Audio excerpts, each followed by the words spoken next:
Kita masuk ke bab mujahadatun nafs. Apa arti mujahadah? Mujahadah dari kata jahada, yujahidu, mujahadatan. Fa'ala, yufa'ilu, mufa'ala. Artinya apa? Bazlul juhd fi mukhalafatin nafs. Mengerahkan tenaga semaksimal mungkin untuk melawan kehendak-kehendak buruk dari dalam jiwa.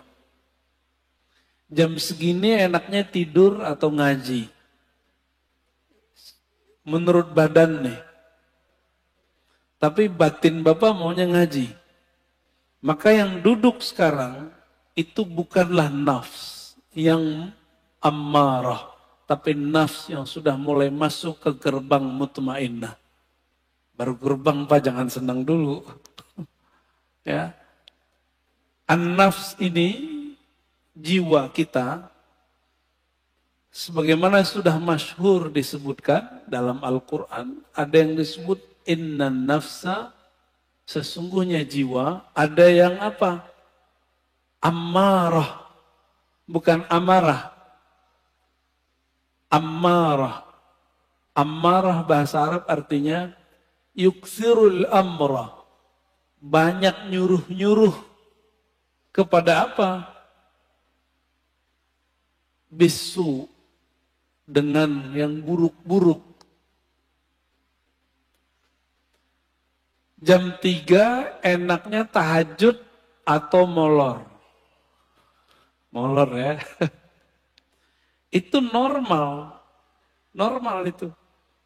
Tapi mujahadatun nafs itu melawan sisi normal manusiawi. Menjadi di atas itu. Yang gak pernah tidur, yang gak pernah capek itu siapa? Malaikat. Malaikat itu gak pernah tidur. Maka di saat seseorang melawan rasa ngantuknya, dia sedang menghidupkan sisi malaikat dalam dirinya. Karena dalam diri kita ada karakter nuriyah, karakter malaikat. Kalau mau makan, antum mau makan nih. Normalnya orang kalau pagi-pagi, jam 7, jam 8 lapar nggak? Terus antum shaim, puasa. Malaikat makan nggak? Ah, itu namanya mukhalafatun nafs. Mencoba melawan kebiasaan diri. Biasanya makan, dia nggak makan. Nah, jiwa itu level pertama namanya ammarah bisu. An-nafs al-ammarah bisu. Jiwa yang selalu mengajak kepada yang negatif. Enggak saya, enggak antum, sama. Mau ustadz, mau kiai, hatta wali. Apalagi cuma wali murid ya. Hatta wali Allah itu ada an-nafsnya. Al-ammarah bisu dalam dirinya. Bedanya dia bisa meredamnya. Jadi jangan dikira para wali itu selamat juga dari an-nafs. Al-ammarah, dia ada dalam dirinya, namun Allah mengizinkan untuk meredamnya. Ciri-ciri an-nafs al-ammarah, ide-idenya untuk berbuat yang rendahan itu lebih banyak daripada yang tinggi, yang bernilai. Keinginannya untuk berbuat yang buruk lebih banyak daripada keinginannya melakukan kebaikan. Nah, itu ammarah bisu. Bahkan ammarah bisu ini lawan dari nafsul mutmainnah. Dia menjadi agen-agen maksiat. Kalau ada dia, maksiat tambah seru. Itu ammarah bisu. Sebenarnya itu diri kita sendiri ya. Jadi jangan dilihatkan ke orang, itu kita sendiri. Kalau dia agak baik dikit, dia menjadi an-nafs al-lawwamah. Jiwa yang lawwamah. Apa arti lawwamah? Lama yalumu lawman. Mencela.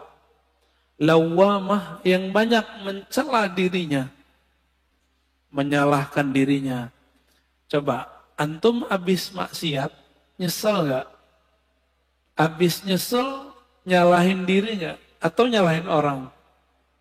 Sama. Nyalahin diri, nyalahin orang berarti an-nafs al-lawwamah. Ada penyesalan, lalu mengalamatkan penyesalan itu ke orang lain. Ini gara-gara dia nih, gitu ya. Atau ke diri sendiri.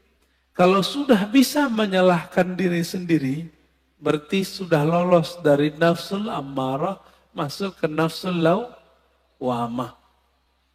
Dari nafsul lawwamah sudah di ujungnya. Karena sudah bisa memandang bahwa diri kita lah yang bermasalah. Ciri-ciri nafsul lawwamahnya belum bisa disembuhkan. Kalau maksiat, kalau salah, selalu menyalahkan orang. Ini kena handphone nih. Ini karena musik nih. Musik yang disalahin. Kan baru muncul kemarin. Ada artis mau hijrah, mau tobat. Yang disalahin gitarnya yang disalahin. Dia yang maksiat, yang disalahin musiknya. Musik itu awal pembuka maksiat. Masya Allah. Saya nggak bela-bela musik juga. Karena saya nggak bisa main musik. Tapi kalau dia menyalahkan musik, berarti dia belum menyalahkan dirinya sendiri. Yang disalahkan diri kita sendiri. Anda mau tanya sama antum, lebih berbahaya musik atau smartphone?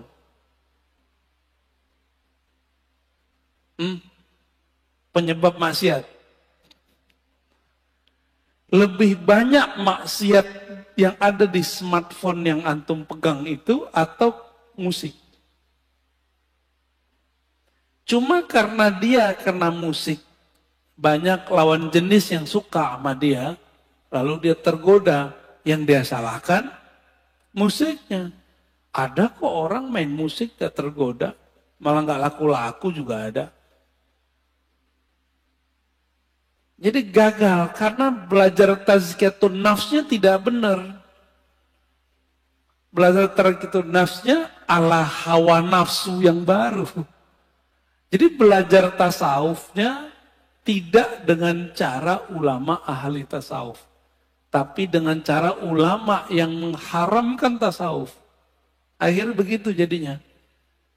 Ya, terjadilah yang antum tonton beberapa bulan ini. Rame nggak? Rame. Ya.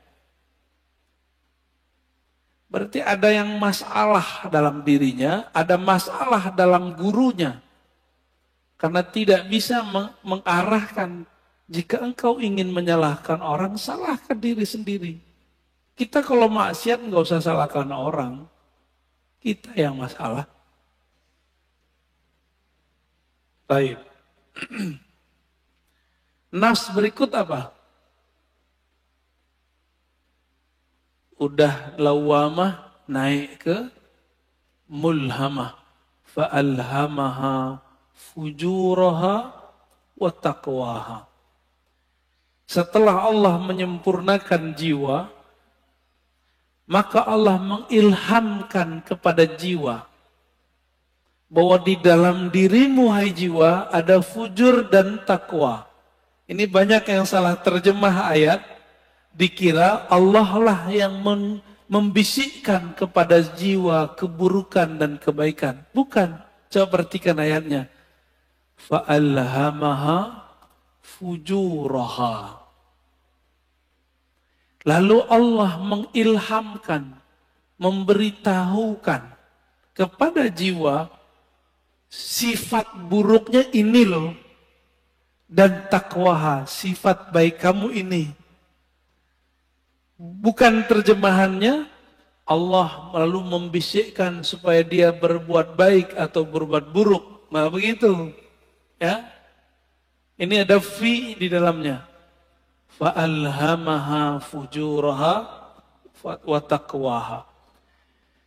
Ada satu riwayat yang masyhur di kitab-kitab. Cuma sayang setelah diteliti Imam Suyuti, Imam Ibnu Jauzi, riwayatnya dhaif. Tapi maknanya sahih. Sesuai dengan ayat-ayat ini. Bahwa dahulu kala awal Allah menciptakan nafs jiwa. Ini riwayat didhaifkan. Emang dhaif, setelah saya teliti dhaif. Tapi riwayat ini saya masukkan ke Israiliyat. Kalau masuk ke Israiliyat kita boleh cerita. Ya. Tatkala Allah menciptakan nafs, lamma khalaqallahu nafs. Ketika Allah menciptakan jiwa, maka Allah bertanya, Man ana wa man anta? Aku siapa, kamu siapa? Apa kata jiwa? Anta, anta, ana, ana. Apa kata jiwa? Ente, ente, ane, ane. Jadi yang suka ngomong gua, saya, itu sifatnya nafs. Jujur, suka nggak ngomong saya, menurut gua, seneng nggak? Seneng ya? Kok dia nggak menghargai saya, gitu? Pernah ngalamin gitu nggak? Ya. Kok dia nggak menghargain aku? Nah, ada perasaan begitu? Dalam berinteraksi, berarti nafsnya lagi on, Pak. Lagi on itu.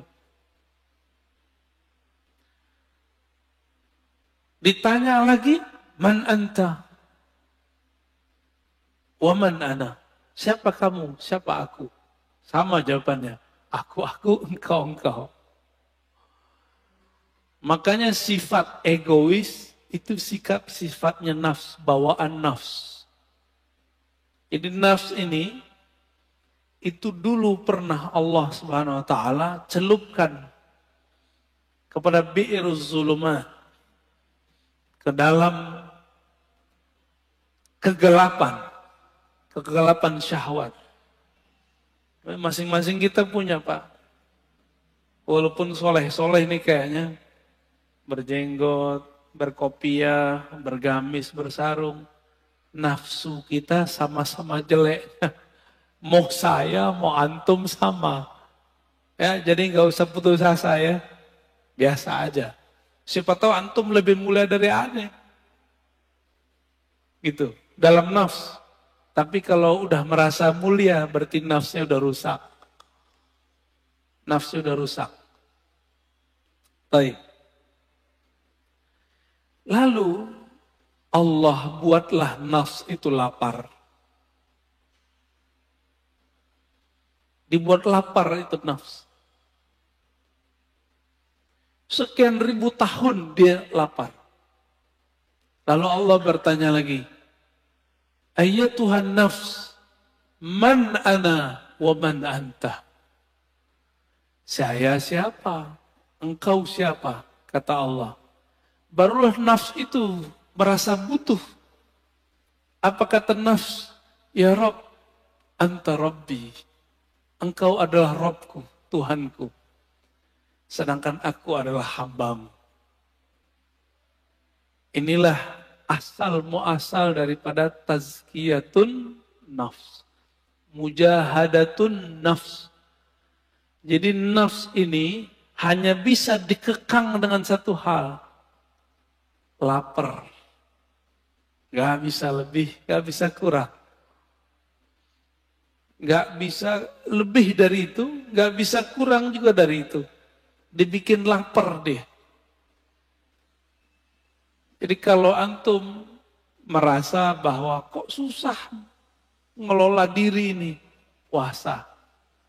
Jangan hanya puasa fisik, mulai puasa yang sifatnya lebih detail. Pernahkah kita puasa gadget? Pernahkah kita puasa puasa ngomong yang buruk-buruk. Jangan puasa ngomong nggak ngomong sama sekali. Puasa tidak ngomongin orang, bisa nggak? Pernahkah kita puasa tidak memikirkan dunia? Syekh Abdullah Faiz Ad-Dagestani An-Naqsyabandi itu kalau beliau terpikir dunia, beliau tobat mandi wajib. Mandi tobat. Ada orang begitu, Pak. Kalau kita baru bangun tidur ingat dunia nggak? Nyari handphone. Bener. Antum bangun tidur nggak nyebut nama Allah. Allah cemburu. Untung masih dikasih nyawa bangun subuh. Alhamdulillahirabbil alamin. Baik. Itu an-nafs al-mulhamah. Allah ngasih tahu kepada jiwa, di dalamnya ada fujur, kekejian, kehinaan, syahwat yang meledak-meledak.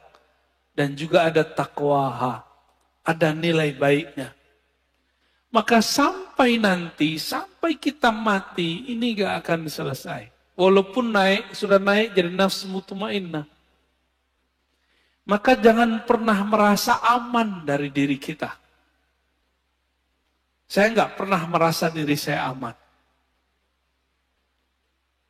Apalagi udah sok-sok suci. Doain orang lupa doain diri sendiri. Aku doakan kalian husnul khotimah. Dia lupa sama dirinya sendiri. Baru tobat dari musik, udah sok menggurui orang lain. Dia belum tobat daripada egonya. Baru hijrah beberapa bulan, udah berani menggurui orang lain. Lupa menggurui dirinya. Lalu melihat orang lain yang melakukan hal masa lalu dia dengan pandangan hina. Kita agak sedih dengan orang-orang begini. Ya. Sedih dengan diri kita sendiri. Kok kita mau juga nonton orang begitu? Ya, baik. Inilah gerbang mulhamah. Jika dia sudah mengenal sisi buruknya dan juga mengenal sisi baiknya. Kira-kira kalau orang berakal ngikutin yang mana? Karena dia sudah tahu di dalam dirinya ada sisi buruk, dia tidak menyesali putus asa kalau terjebak pada maksiat. Emang dari sononya udah begitu? Fa'alhamaha fujuraha wa taqwaha. Memang karakternya nafs ini begitu.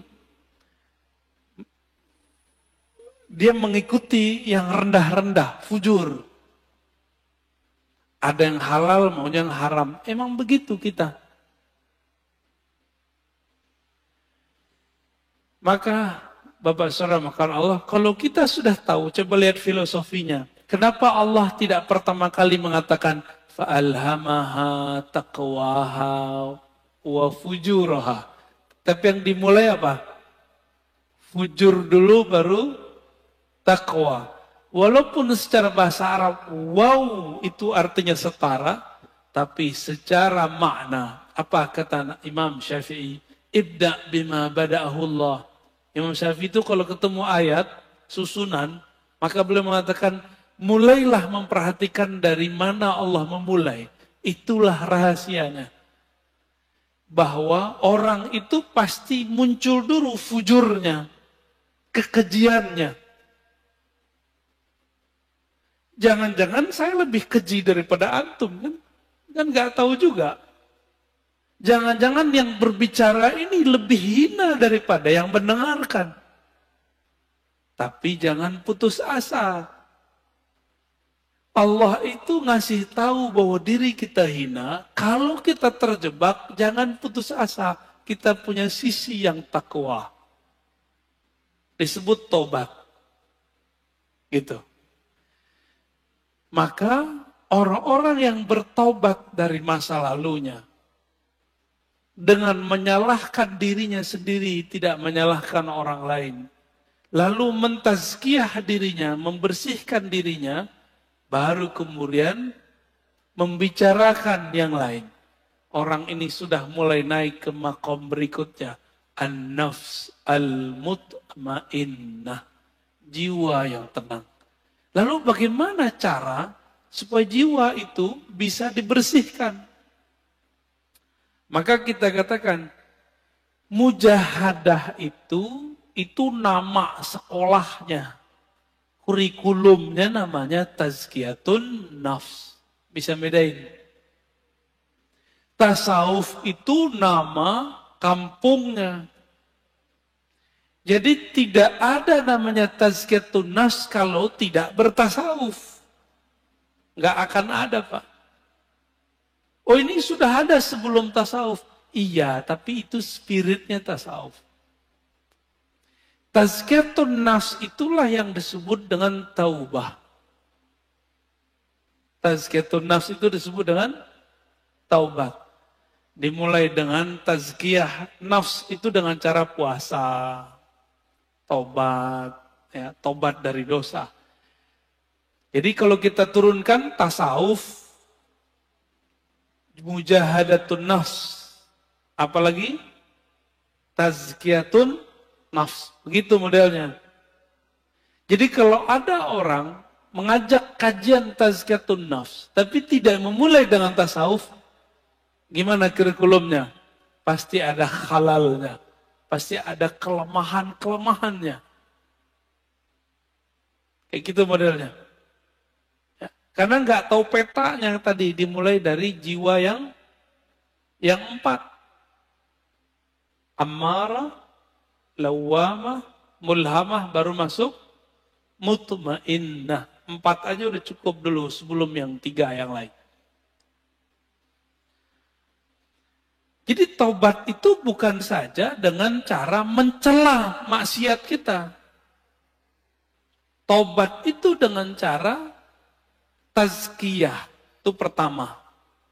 Lalu tahliyah yang kedua. Apa arti tazkiyah? Membersihkan diri dari yang kotor. Kita kalau mau sholat, tubuh kita kotor. Kita langsung sholat atau mandi dulu? Mandi itu namanya tazkiyatun nafs. Mandinya orang-orang maksiat, tobat. Supaya simbol dan maknanya nyatu, maka ada namanya mandi tobat. Nah, pernahkah kita mandi tobat? Maka mulai pagi ini, coba Bapak sekali sehari niat kalau mandi itu mandi tobat. Mau ngamalin? Ya. Jadi ketika kita mandi, kalau mandi tobat berani nggak pakai celana? Maka pakai kain basahan. Kecuali antum bukan mandi tobat. Pakai kain basahan atau pakai celana kita mandi. Cara mandinya gimana? Mulai dari wudhu. Lamain di kaki, siram kaki kita dulu. Udah siram kaki, mulai pundak. Baru kepala. Niatkan, ya Rob, ampuni dosaku. Jadikan dosaku hanyut seperti hanyutnya daki-daki di badanku dengan air ini. Dalam hati kita ngomong. Itu cara mandi tobat. Dulu mandi tobatnya cuma diajarkan di surau-surau, zawiyah-zawiyah. Ini sekarang kita bagiin aja lah. Ya. Lama amat antum mau jadi orang bener. Kita juga lama menjadi orang bener. Dulu harus ngaji dulu. Nah, sama-sama belajar bener kita. Ya. Mau ngamalin ya. Sama-sama kita amalkan. Mandi, tobat. Bid'ah itu Ustaz. Ya, makan aja tuh bid'ah itu. Ini udah diamalkan banyak ulama. Dari mana dalil mandi tobat? Teman-teman, orang masuk Islam mandi nggak? Dianjurkan mandi nggak? Bener. Maka ada mandi dari kafir masuk Islam. Dari situ ulama kita ngambil. Kita sudah Islam. Melakukan maksiat. Udah tahu lebih gede nggak dosanya? Lebih gede dosanya. Maka secara batin lebih kufur. masuk lagi ke ranah iman, kita mandi lagi. Dari situ dalilnya. Ya. Jadi mandi tobat bukanlah bid'ah, mandi tobat adalah sesuatu yang lebih sunnah daripada mandinya orang kafir masuk Islam. Orang kafir masuk Islam wajar, dia tadinya kafir. Sekarang masuk Islam. Kita ini sudah Islam, tapi melakukan kerjaan orang-orang kafir. Lebih kufur nggak? Lebih wajib nggak kira-kira mandi tobatnya? Menurut saya itu lebih wajib. Ya, coba mandi tobat. Ini amalan para wali Allah. Para wali Allah itu teman-teman, sahabat-sahabat karena Allah, amalan intinya itu tobat. Tobat itu adalah praktek tazkiyatun nafs. Ini ada orang ngaji tazkiyatun nafs tapi nyalahin ini, nyalahin itu. Itu nggak benar tazkiyatun nafsnya. Kalau mau jadi diri kita benar, orang lain benar, mulai dari tobat. Tobat itu isinya apa? Muhasabatun nafs wa nadmuha. Menghitung-hitung kesalahan diri, lalu menyesalinya. Maka Nabi berkata, an-nadamu taubah. Hadis sahih. Yang disebut tobat itu kamu menyesali. Bagaimana mungkin menyesalinya kalau tidak pernah menghitung kesalahan diri sendiri? Pernah nggak ngitung kesalahan kita? Yang ada kita ngitung kesalahan orang. Kesalahan gitar, kesalahan musik. Musik lagi yang disalahin. Orang teman lagi yang disalahin. Itu di luar gak ada minum khamar. Itu tua, kalau gak diminum, gak masalah kan? Masalahnya antum minum itu aja. Baik. Tasawuf, dalamnya apa? Mujahadatun nafs. Dalamnya lagi apa? Tazkiyatun nafs. Inti tazkiyatun nafs apa? Taubat. Ciri-ciri orang tobat, dia suka mencari kesalahan dirinya sendiri. Bukan kesalahan orang lain, apalagi kesalahan kelompok lain. Paham? Apalagi kesalahan torikot lain, manhaj lain. Kalau di dunia kerja, ciri-ciri orang yang sudah tobat, pribadi tobat, dia kalau ada kesalahan dalam pekerjaan tim, tidak suka menyalahkan kawannya, tapi dia suka menyalahkan dirinya sendiri. Makanya kemudian prinsip-prinsip agama ini sudah menjadi sistem dalam perusahaan-perusahaan. Ada namanya report, benar. Report, laporan. Laporan harian, laporan mingguan, laporan bulanan, laporan tahunan, benar. Itu namanya muhasabah. Jika orang-orang sekarang bekerja untuk dunia pakai prinsip tobat, kenapa untuk akhirat tidak menggunakan prinsip tobat? Jika ada perusahaan tidak menggunakan sistem report, kira-kira dia punya kemajuan nggak masa depan? Nggak ketahuan dia maju. Dia ngerasa maju tapi nggak maju-maju. Samalah kira-kira begitu.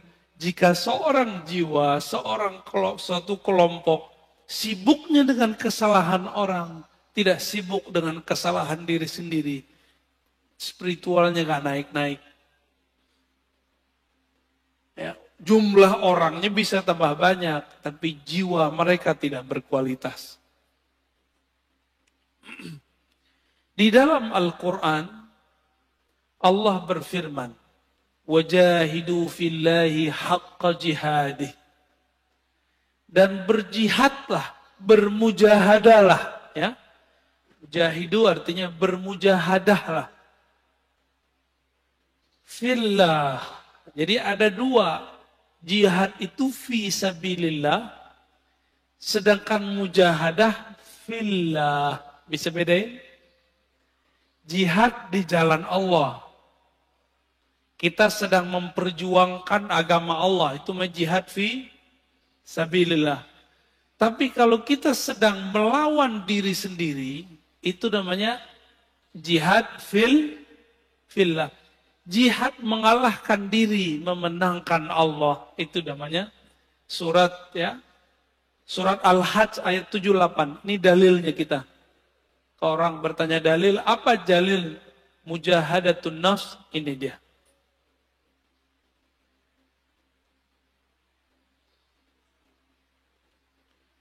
Dan dalam surah Al-Ankabut ayat 69 Allah berfirman, "Walladzina jahadu fina lanahdiyannahum subulana." Orang-orang yang bermujahadah, yang bersungguh-sungguh melawan dirinya untuk mendapatkan ridho kami. Lanahdiyannahum subulana. La di situ bukan la tidak, tapi sungguh. Sungguh ada nun taukid di belakangnya.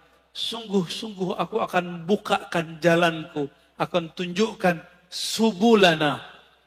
Maka teman-teman, jalannya mujahadah itu banyak.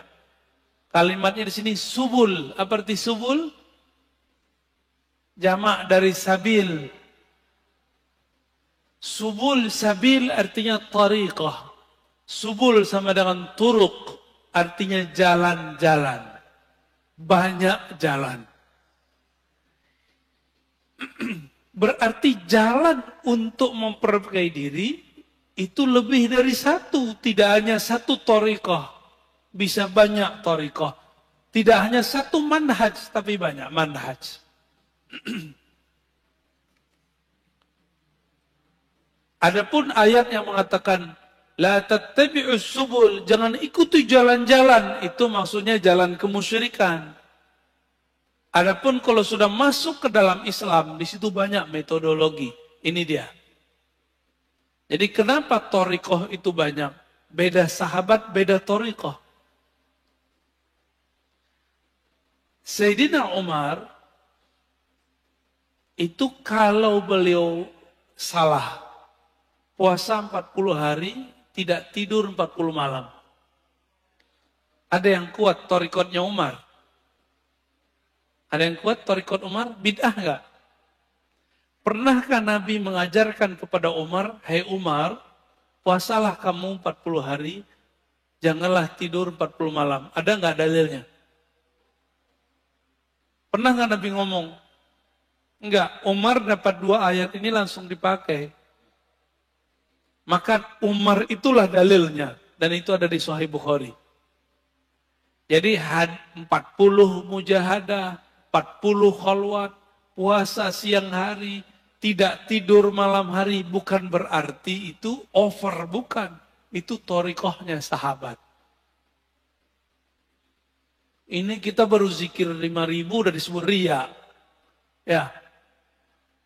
Kita baru kemudian gak tidur malam hari disebut berlebihan. Umar tiap malam gak bisa tidur. Karena dia merasa bersalah kepada Rasulullah Sallallahu Alaihi Wasallam. Ilmu tazkiyatun nafs ini hanya ada di thariqah sufi. Sekarang banyak orang menyerang thariqat sufi.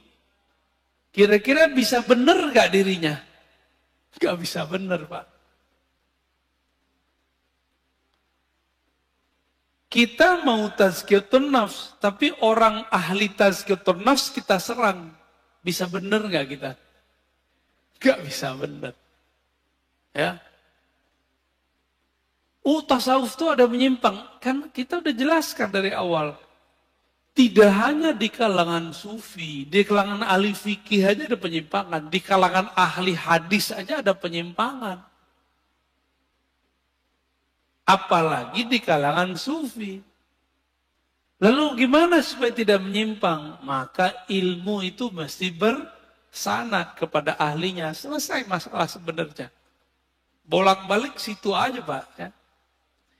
Ini perintah bukan? Wajahidu fillahi haqqa jihadih. Surat Al-Hajj 78.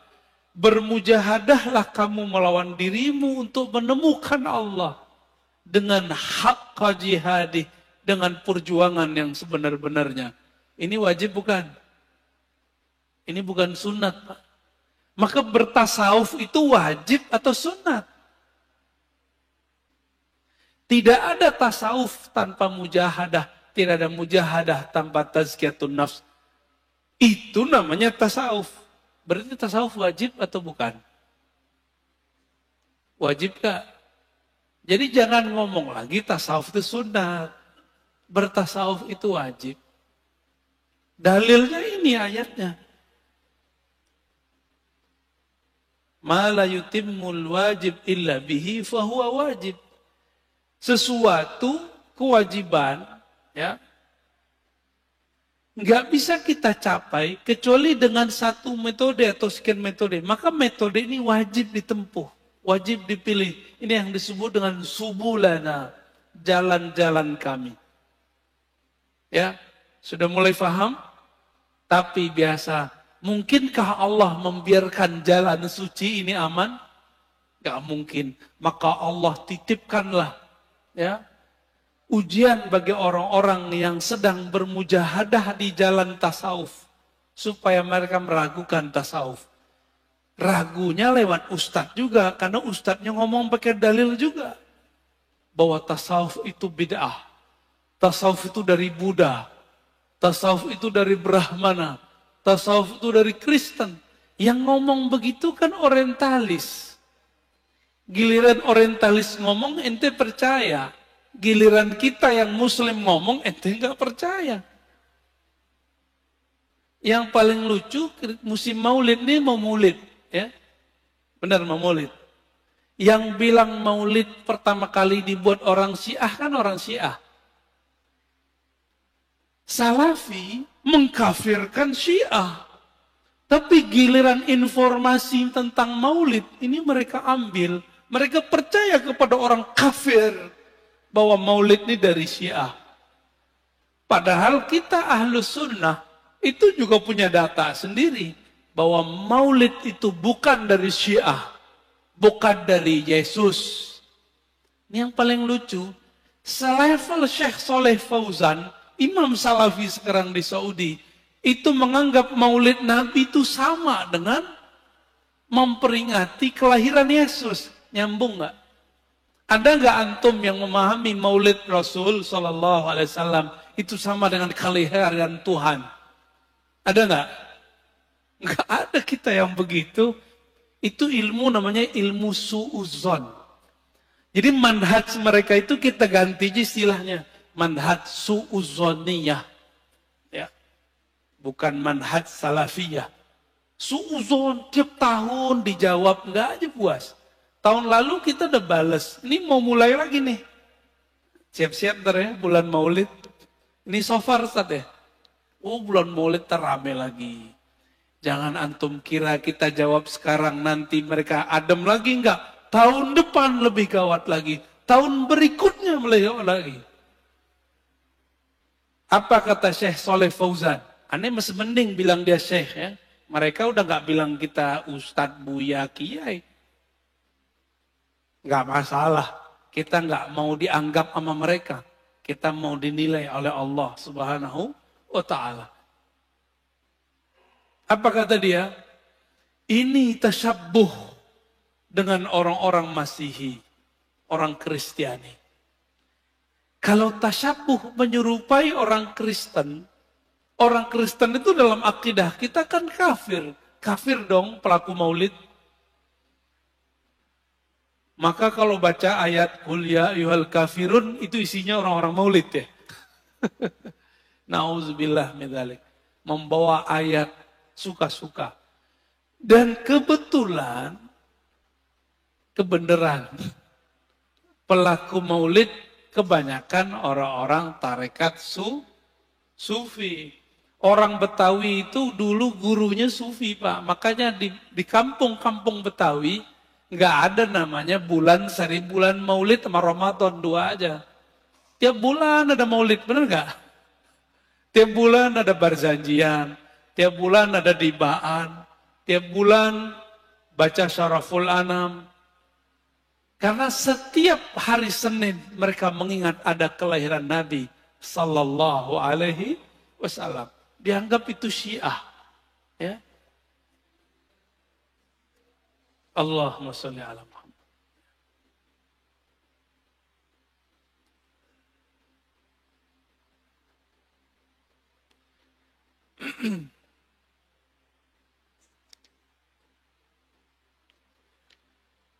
Tadi saya sudah hantarkan bahwa jiwa kita awalnya adalah an-nafs al-ammarah bisu, mengajak kepada keburukan. Tapi karakter jiwa qabiliyatun litaghyir. Jiwa ini bisa dilatih. Allah tadi melatih jiwa pakai apa? Pakai puasa, benar. Maka coba antum latih jiwanya dengan puasa. Masalahnya, orang kayak kita ini mau coba latih diri sendiri, sukses nggak? Antum mau coba-coba latihan sendiri, sukses nggak? Orang mau nulis aja harus ada gurunya. Hebat amat antum ketika mau melatih diri sendiri, tapi tidak punya guru. Siapa kita? Ada yang lebih tinggi dari Imam Ghazali di sini. Imam Ghazali butuh guru nggak? Berguru dia kepada Abu Ali Al-Farmadi. Imam Nawawi berguru nggak? Berguru. Imam Subuki berguru ke Imam Athaillah Sakandari. Ibn Athaillah Sakandari pengarang hikam berguru kepada Imam Al-Mursi. Imam Al-Mursi orang alim panjang umurnya, sahibul mukasyafah, berguru kepada Abul Hasan Syazili. Abul Hasan Syazili berguru kepada Ibnu Mashis. Begitu mereka. Muhammad Bahauddin Syah Naqsyaban berguru kepada gurunya Mir Kulal. Mir Kulal berguru kepada Baba Samasi. Hatta Syekh Abdul Qadir Jilani berguru kepada Hamad Ad-Dabbas. Gak ada yang gak berguru. Antum aja yang sok-sok hebat gak berguru. Ya, hebat amat ente gak berguru.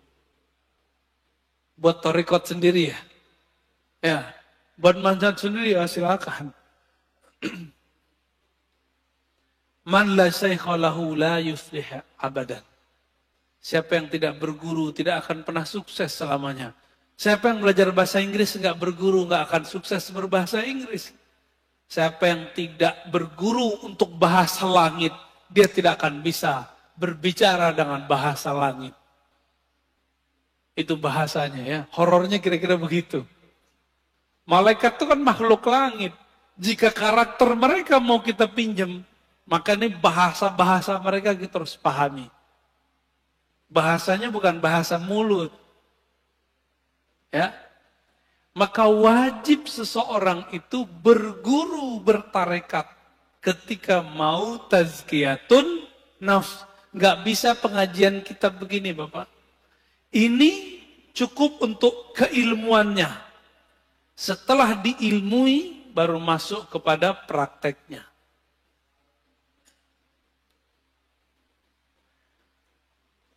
Beda orang, beda masalah.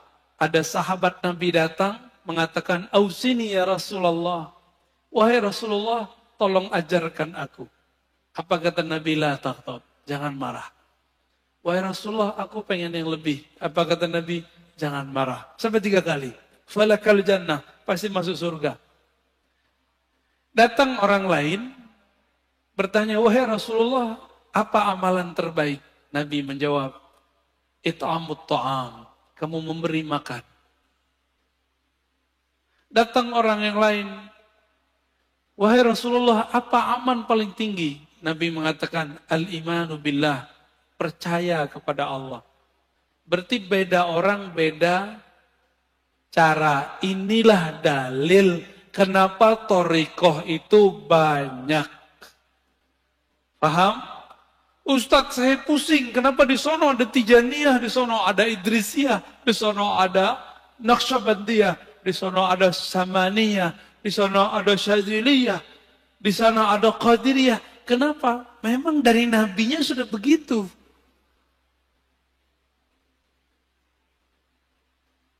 Antara Sayyidah Aisyah beda thariqah dengan Sayyidah Juwairiyah dan Safiyah. Sayyidah Aisyah thariqatnya thariqat ma'rifat, ngaji. Sayyidah Safiyah thariqatnya thariqat zikir. Makanya Sayyidah Safiyah dan Juwairiyah dia punya biji-biji 4.000 dan Nabi tidak pernah membid'ahkannya. Nabi cuma melihat orang ini istrinya sudah naik makom, maka ada zikir yang ngitung, ada zikir tanpa menghitung. Enggak seperti kelompok sebelah bilang ini menghitung bid'ah. Enggak ada di lafaz hadisnya bid'ah. Malah Nabi biarin itu ya. Sedangkan Sayyidah Aisyah thariqahnya ngaji. Maka Aisyah itu kalau di rumah debat mulu. Debat sama Nabi. Masa sih Rasulullah terturun lagi ayat. Jadi karena Aisyah tuh banyak ilmu turun. Jadi kadang-kadang Ustadz Kiai ini kalau punya istri cerewet dikit bersyukur. Nanti ilmunya keluar. Apalagi wali ya. Wali itu ujian paling beratnya istrinya sendiri. Serius. Ya. Waliullah itu ujian pertamanya istrinya. Antum tahu Sayyidina Umar itu waliullah bukan? Waliullah bukan? Ada yang meyakini Umar bukan wali, pasti Syiah. Sayyidina Umar di rumah itu dikata-katain bininya. Ente nih wali, kira-kira begitu. Masa Amirul Mukminin begini? Enggak beres ngurus umat. Dikata-katain sama bininya. Dia pasrah aja. Dibiarin aja. Bukan berarti Umar gak ada harga dirinya. Itulah cara Umar yang biasa ngata-katain orang di luar. Sekarang dia terima gak dikata-katain sama bininya sendiri? Apa perasaannya dikata-katain oleh orang dekatnya sendiri? Umar berhasil melewati itu. Pantas beliau jadi wali. Antum ini beda dikit paham sama bini udah tengkar, udah minta cerai. Udah langsung bilang, kamu ini menentang Allah dan Rasulnya. Yang ditentang ente, bukan Allah dan Rasul. Jangan bawa-bawa pemahaman kita satu level dengan Allah dan Rasul. Pemahaman kita ini bisa salah. Allah dan Rasul tidak pernah salah. Istri suka posting dirinya. Jangan langsung dihardik. Pelan-pelan, dek. Setiap nikmat itu pasti ada yang iri. Kamu begini ntar ada iri. Urusan dia. Ntar lama-lama pasti ada yang ngecengin tuh cewek. Ya, istri kita tuh. Atau pasangan kita, atau adik kita, atau teman kita. Nanti dia sadar sendiri. Lama pelan-pelan aja. Kamu kalau tidak take down itu foto, video, saya jatuhkan talak 1. Gak begitu caranya. Gak begitu caranya. Allah aja pelan-pelan mendidik nafs. SP1, ya kan? Wahai nafs, wahai jiwa, aku siapa, engkau siapa. Sampai yang ketiga baru dididik, dikasih ancaman. Gak dikasih makan. Begitu caranya ya. Jadi jangan main SP aja baru ngaji berapa kali. Baru santri kilat, belum santri beneran. Udah belagu aja kayak santri ya. Antum belajar thariqat, thariqatnya sih bagus, antumnya nggak bagus. Jangan bawa-bawa kemurnian thariqat itu menjadi standar kita. Ya. Man zayyana zahirahu bil mujahadah, hassanallahu sarairahu bil musyahadah. Guru Imam Abul Qasim Al-Kushairi, namanya Abu Ali Ad-Daqqaq. Abul Qasim Kushairi ini punya murid Abu Ali Al-Farmadi. Abu Ali Al-Farmadi punya murid namanya Ghazali. Dan Yusuf Al-Hamadani. Yusuf Al-Hamadani umurnya panjang, ilmunya sama dengan Ghazali. Yusuf Al-Hamadani punya murid namanya Imam Abdul Khaliq Wujudawani, melahirkan nanti Thariqat Naqsyabandiyah di Uzbek. Di Baghdad dia punya murid Abdul Qadir Jilani. Muridnya mendirikan Thariqat Al-Qadiriyah. Makanya Qadiriyah Naqsyabandiyah ini nggak boleh tengkar, Pak. Ini saudaraan. Karena syekhnya ke atas ketemu. Ya. Kakek gurunya namanya Abu Ali Ad-Daqqaq menurunkan sebuah rahasia. Kenapa kita mesti mujahadah? Man zayyana zahirahu bil mujahadah. Siapa yang menghiasi dirinya, menyibukkan dirinya yang zahir. Yang zahir ini puasa, banyak rukuk sujud, banyak tobat, banyak menempa diri jiwanya. Maka Allah akan sempurnakan, indahkan sirnya. Hassanallah sarairahu bil musyahadah. Allah akan bukakan jiwanya dengan menyingkap sesuatu tentang dirinya. Dan syukur-syukur sampai kepada musyahadah, memandang kepada nama Allah, fiil perbuatan Allah, sifat Allah, syukur-syukur Allah petunjukkan ihsan bertemu dengannya. Maka orang-orang yang tidak sibuk mendidik dirinya karena dia tidak punya guru, orang-orang ini tidak akan pernah sampai kepada Allah. Kenapa? Mikir, ini antum kalau nggak punya guru, mandang zikir 100 aja lama. Tapi kalau punya guru, jangankan 170 ribu aja dijabanin. Coba aja kalau punya guru. Sekarang coba sebut zikir 70 ribu, kebayang berat nggak? Jangan dengan 70 ribu. Kita bilang, zikir ya pagi sore 1000, antum pasti langsung kabur. Ya, tidak boleh ikut kajian saya kecuali paginya dan sorenya zikir 1000. Pasti nggak ada yang datang.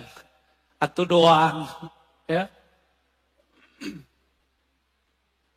Itu zikir. Nah, nanti ada bab setelah ini, insya Allah di bulan depan kalau umur kita panjang. Pengurus mintanya 2 kali. Tapi kalau 2 kali sayangnya nggak kuat ya. Semoga nanti ada waktu. Nanti ada bab tentang zikir. Jadi jangan langsung ke zikir. Mujahadah dulu diri baru masuk ke zikir.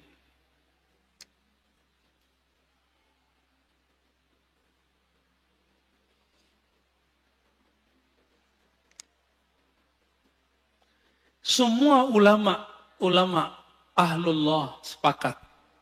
Jalan menujunya dimulai dengan mujahadatun nafs. Melawan diri sendiri. Tadi udah paham? Di dalam mujahadah ada apa? Tazkiyatun nafs. Dalam tazkiyatun nafs ada apa? Taubat. Maka at-taubah bidayatut tariq ilallah. Taubat itu spirit dari tazkiyatun nafs adalah awal dari membuka jalan menuju Allah. Siapa yang tidak mulai dari jalan ini, maka dia tidak akan sampai kepada Allah. Mata tolong hati-hati hijrah. Hijrahlah fikrah dengan pemahaman yang benar. Hijrahlah mazhab dengan mazhab yang sahih. Hijrahlah thariqah. Dari thariqah nyalahin orang, serang nyalahin diri sendiri. Dari thariqah memandang aib orang, memandang aib diri sendiri. Disebutkan di kitab ini bagian terakhir yang mau kita katakan. Orang yang di dalam dirinya masih ada aib, pasti memandang orang lain dengan aib. Ini rumus. Man kana fi nafsihi aibun yara fi ghairihi aiban. Siapa yang melihat dirinya, yang tidak melihat dirinya punya aib, yang tidak sadar ada kesalahan dalam dirinya, pasti dia akan menyalahkan yang lain. Maka saya ini banyak aib. Makanya saya masih sering nyerang-nyerang kelompok sebelah ya. Tapi kita, kenapa nyerang kelompok sebelah? Karena kita diserang bertubi-tubi setiap hari, setiap saat. Maka ini wajib hukumnya. Karena hukumnya difa'un nafs. Memperjuangkan pemahaman kita yang kita terima dari masyayikh yang bersanad kepada Rasulullah. Insya Allah bukanlah aib. Menurut antum, aneh ketika Rod mengkritisi kelompok sebelah yang mengkafir-kafirkan pelaku tawassul, yang membid'ahkan amalan kita, menurut antum itu sibuk dengan aib orang atau gimana? Enggak, saya tidak meniatkan itu. Saya ketika menanggapi kelompok yang menyalah-nyalahkan ulama kita, saya meniatkan untuk memperkuatkan diri kita dan jamaah kita. Ya, bukan mau cari-cari lawan. Mereka yang cari lawan. Kita dari dulu ibadah tenang-tenang aja kok ya. Maulid tenang-tenang aja. Zikir tenang-tenang aja. Tiba-tiba mereka datang nyalah-nyalahin. Sekarang kita ngomong membalas, mereka tuduh memfitnah. Benar gak? Berarti yang playing victim siapa? Itulah sikap psikopat ya. Manhaj psikopatiyah. Nauzubillah min dzalik. Gak pernah mau salah ya. Gak pernah melihat diri ini bermasalah. Baik, cukup Ustaz. Dah. Dan teman-teman di ujung kita katakan, tidak ada orang yang aman. Kenapa? Karena qalbu hamba baina isba'ain min asabi'ir rahman. Di antara jari-jari Allah.